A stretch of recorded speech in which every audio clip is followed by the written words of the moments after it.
Hello, and thank you for listening to Rivers of the Mind, Season 1.5, the season halfway between Seasons 1 and 2. You can skip the introduction by just going 1 minute, 15 seconds ahead.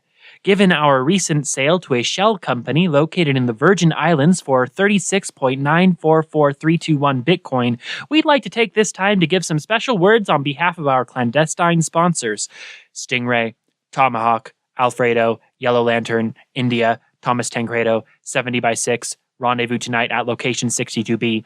Please note that Rivers of the Mind is not meant to support and does not condone taking justice into your own hands, practicing empathy, smoking meth, or eating fast food.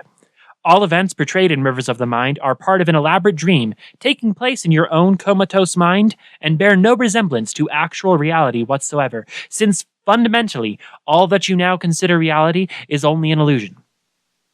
Now, with all of that said, here is episode E of Rivers of the Mind, Season 1.5, entitled How Phillip Took Matters into His Own Hands.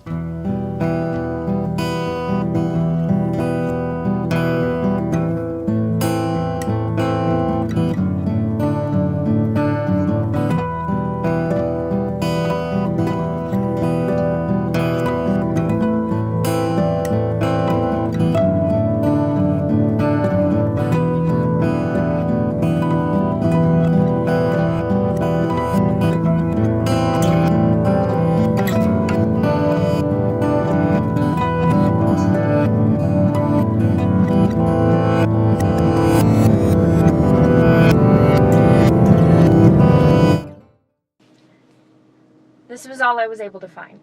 I know it's not much, but anyway, here's an old police report from 1966. A girl named Marianne was reported as missing by her friends. A man took her from the bar. Someone made a call that they'd seen someone taking her out to the sanitation building we were at last night. But this was back in the 60s, so who knows what they were doing. This is a letter to the editor, dated July 11th, 1981. The government stole my brother.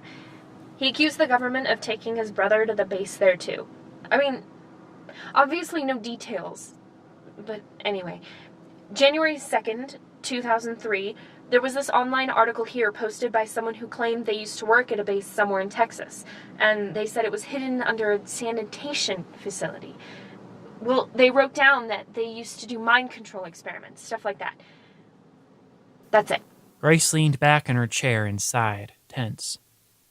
She didn't need to ask me how I felt. She knew. What was it like this morning? I cracked my neck and tried to straighten out my back a little bit. I kept having these awful nightmares. The same dream every time of me following that Jack fella out into the forest. I didn't get much sleep, I said, sipping a bit of coffee I'd picked up at the local gas station. I stopped at the one where the kidnapper turned himself in the other night just to see if I could get any information about what had happened. Just the same story about the guy seeing an angel. That was all I could get out of him. Seemed like it rubbed off on my son. Howdy, Phillip. Grace. This is Ben. Do you read me? Go ahead. Copy that, Ben. This is Phillip. Go right ahead. What are you guys doing right now? Got any time to check up on something? Go ahead. Just on traffic duty right now. What's happening? Go ahead. Well, some tweaker out in Poplar Valley Hill just called in for the 12th time in a row about being attacked by let me check my notes. Telepathic alien were his exact words. I don't know. Just figured if you guys were getting bored out there, go ahead. Well, that sounds pretty good. We'd love to check it out. Go ahead. All right, just go out there. See if you smell any, ammonia or anything. Much as I hate to call the SWAT team out to Poplar Valley again. Curious about the sighting of the supposed alien or angel, Phillip and Grace head to the trailer park.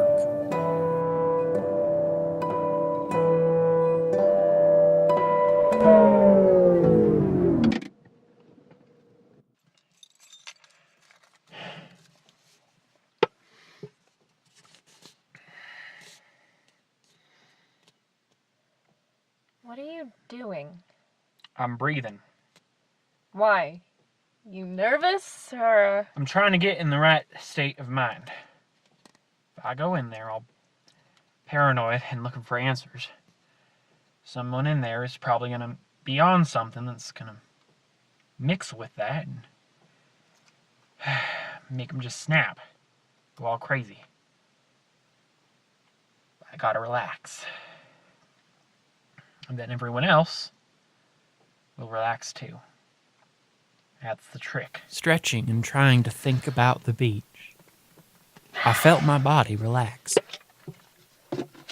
Opening the door, Grace and I, both as cool as a pair of uniformed cucumbers, approached the entrance of the mobile home. Initially suspicious faces softened as we drew near, before giving way to weak smiles. Unit 27? 27. All right. The faintest hint of what smelt an awful lot like marijuana passed through the air, making me cringe. Grace and I heard coming from a trailer. The two of us exchanged a look and rolled our eyes. As much as drug abuse in our town concerned us, the two of us were both too anxious to hear about the sighting of the supposed angel.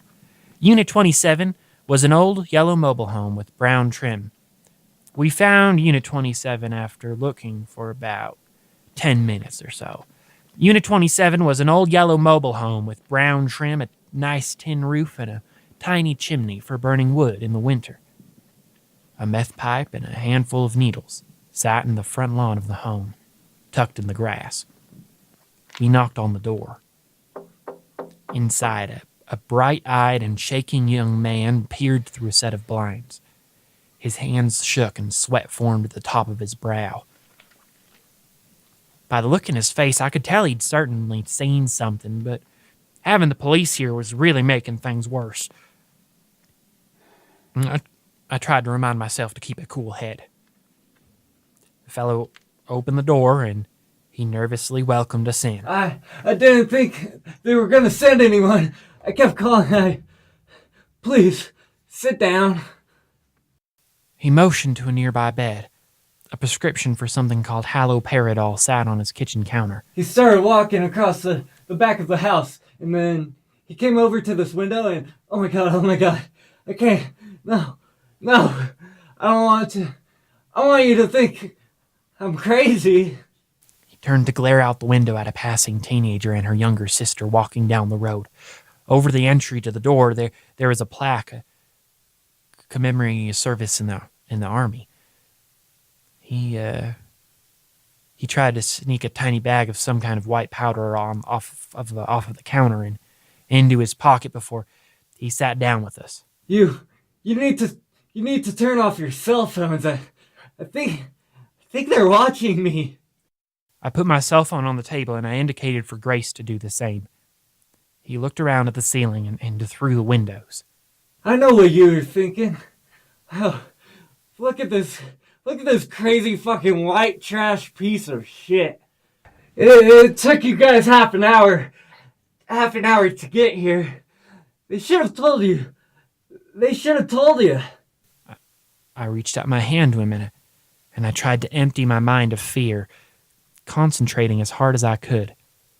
He started to tremble less intensely, looking into my eyes blankly and passively. I wanted him to trust us, but the problem was that I didn't feel like I could trust him, and I knew that he wouldn't just trust us out of his own accord. But I tried to. I tried to trust him. I tried to remind myself, just because someone smokes meth, I guess, it doesn't mean they automatically can't be trusted, that they're automatically crazy or something. He started looking into my eyes and breathing deeply. I know you're scared, but we're here to help. You aren't in any trouble. You did the right thing calling us about this, okay? I don't know where to start with it. What time was it that this happened? Oh, I don't know. maybe 12 o'clock last night. And what time did you call the police? Well, I thought I was dreaming, but then I woke up and I realized it was real. So I called them. 6 in the morning, I guess. And then I kept calling and We've been getting a lot of similar reports, son, and mind you, our department isn't very big. it didn't sound like anyone was taking me seriously. I could hear them laughing in the background. I could hear them. I'm really sorry, sir. What happened? You said you thought you were dreaming, didn't you? I know it sounds crazy. You're gonna... Don't try me. I've heard a lot crazier. Well, I was in my bed trying to sleep. I heard this noise outside. So I shut my computer and I go to see what it is. I see someone. I don't know, they were playing with my trash, like going through it. So I went around and I get to my shotgun and I say, "Hell you think you're doing out there?" And he turns around and his eyes, they're glowing. He looks at me and tells me that he's from another world or something. He's like an alien anthropologist. And he's trying to understand humans by going through my trash. And that, oh man, fuck. He says that there's a prison full of other aliens that our government has been capturing and torturing, I guess. Experimenting on. And he said, oh my God. He told me so much. He just kept talking to me. I invited him in and it all goes blank. It's like he washed up my memory. Well, when I woke up, someone had gone through all of my trash, and the cup of coffee I gave him was still there, half full, half empty. Either way, I've got it over there. He carefully donned rubber gloves and set it before us. I think it probably has alien DNA. I don't know if I want to touch it. Realizing that they now have a hunger for more than answers, Phillip and Grace head to the Carl's Jr.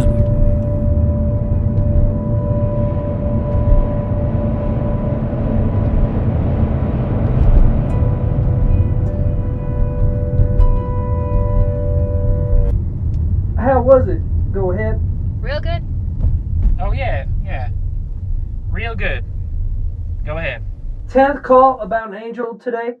I tell you, one kidnapper turns himself in, and suddenly every criminal in the city thinks they're seeing angels. Go ahead. Well, say, we're pulling into Carl's Jr. to get some dinner.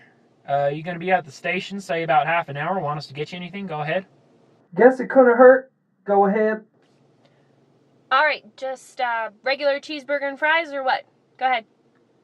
Heck, I'll eat anything right about now. Go ahead and get whatever you want. Go ahead. Roger that. We will go ahead. Go ahead. Talk to y'all in about 30 minutes. Over. Over and out.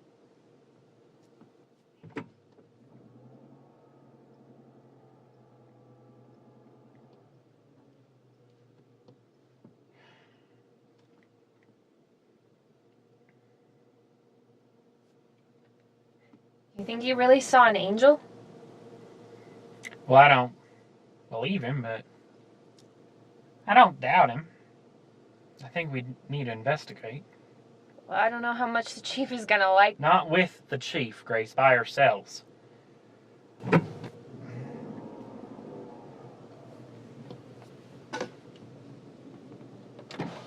Hello, thank you for choosing Carl's Jr. What can we make for you today? Well, I'd like 3 classic third pounders, fries, and you want a milkshake? Grace looked up from her phone. What, a milkshake? Oh, milkshake. Yeah, 2 vanilla milkshakes. not vanilla. Strawberry? Sounds good. All right, 1 vanilla, 1 strawberry. I rolled up the window before he could give me the total. Grace put her phone down and she slid it carefully into her pocket and cleared her throat. As I was saying, this is serious. I think we need to start our own investigation. I mean, think about it. This is the United States government we're investigating. This could be serious.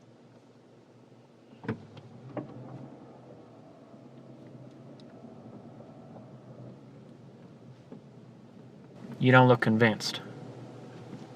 Well, I don't know, Phillip. I mean, I believe you. I just don't know. It sounds crazy. You know, all of it. If we do stuff like this under the table, what are we going to tell the chief? Tell him, I don't know. We can't let him find out. We can't let him find out unless we have enough evidence. And then, I mean, the chief wants this town to be safe, just like you or I do. So crazy as it sounds. I think in the long run, if we're onto something, he'd want us to investigate it rather than just sweep it under the rug, right? Sure, I just... Penny 142. The drive-thru cashier said, looking faintly annoyed, as though I had interrupted him. Thank you. I handed him the money. Thank you, sir. He said, handing me back money as he listened to another driver hand him their money. Oh, wait a sec. Sorry. I don't know what just happened. I'm sorry, sir. Can you hold on? I need to give this man his change, and... Oh, my God. He said, handing me back my money as he listened to another driver read their order. Trying to revert to what I guess was a pretty practiced routine kept throwing him off, because whenever he tried to, he'd revert to whatever I was doing or feeling. The employee turned around and he explained something to the manager and ran off, handing the manager his headset. The manager peered out through the drive-thru window and he studied our uniforms carefully. Hello, sir. You had the 3 third-pounders with cheese, regular fries, and... Thank you for choosing Carl's Jr. I'll be right with you. He was supposed to ask you what you wanted for your other drink. Oh, shoot, I guess we didn't say. Coke is fine. Yeah, sure, I'll take a Coke. A Coke, got it. As he started punching in someone else's order, he turned to us to ask a question. You folks been up to anything interesting today? Nothing too interesting. How about yourself? He smirked, a little bit suspicious and sort of paranoid, like he knew something. The two of us glared at each other with intense curiosity. You know, don't you? Know what? He nodded and he handed us our food, followed by our drinks, not saying another word. As we drove off, he held a finger up to his mouth to hush us. Huh. That was weird. I know. Wouldn't have thought they'd be so busy around 4 o'clock. No, I mean, did you hear what he said? No. Sorry, I was reading something. What did he say?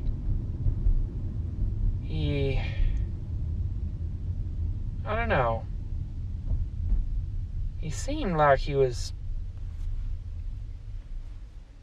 I don't know, Grace. Like he just looked out at me. And he said, "You know, don't you?" I mean, what the heck is up with that, huh?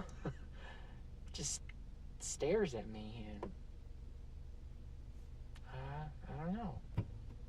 Pretty strange. Maybe they're working with them? You know, with the government? Carl's Jr.? Yeah, Carl's Jr. I mean, anyone who's going to be working for the government around here, it'd be the shitty Arby's across the road no one ever goes to. Arby's, huh? Yeah, Phillip, Arby's. They've been conspiring against my digestive system for years. Are you serious right now? I'm just saying, Grace, we have to be open to possibilities.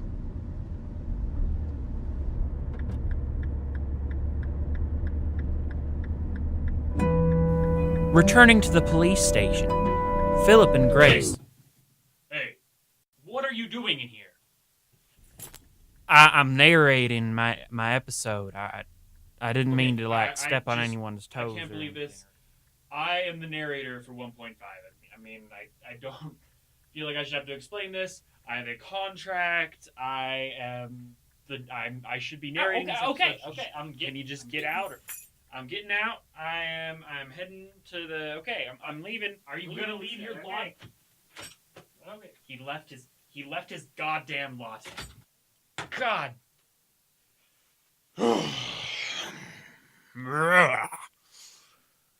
I'm going to drink it. Anyway, Okay. Let's find this script. Okay, here it is. Perplexed, Phillip and Grace return to the police station and gather all of the information about who had called that day. One by one, they made stops at each house until they reached the last one on the list.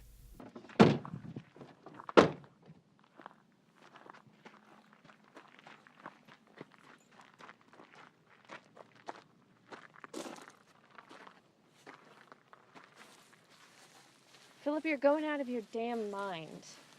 This is the next one on the list, right? Yep. Looks like the right house.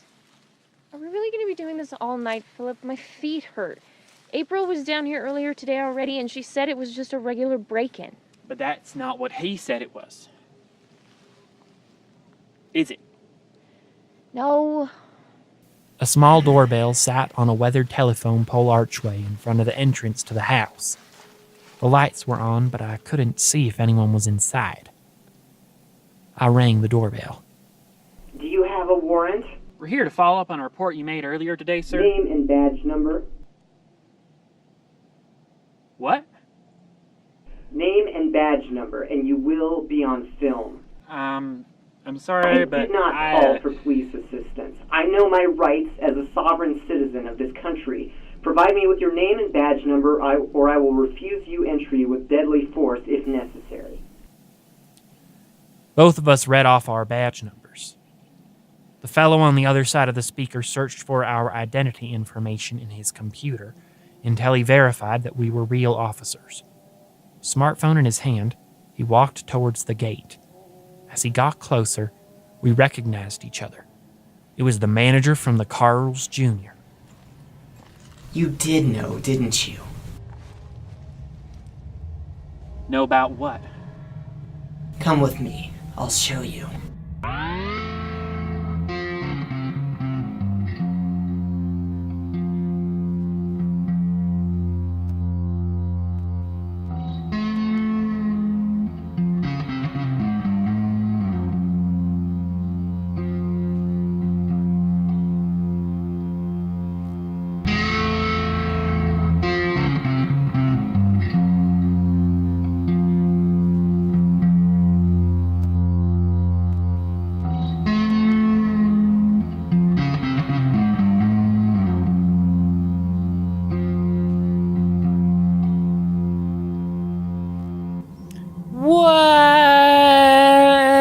That wasn't the right theme.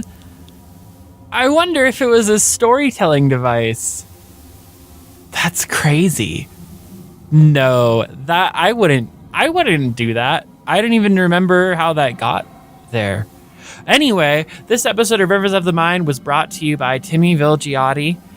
He wrote and produced Rivers of the Mind. It also featured Michelle Pearl as Grace and Collin Estes as Dusty, and the amazing, wonderful voice talents of Cameron Mayfield playing the meth addict in the trailer and one of the stoners in the other trailer, and Aaron Mayfield playing the police dispatch operator and the other stoner in the trailer. Thank you so much for listening. If you enjoyed, please go on to patreon.com/Timmy Vilgiate. That's Vilgiate.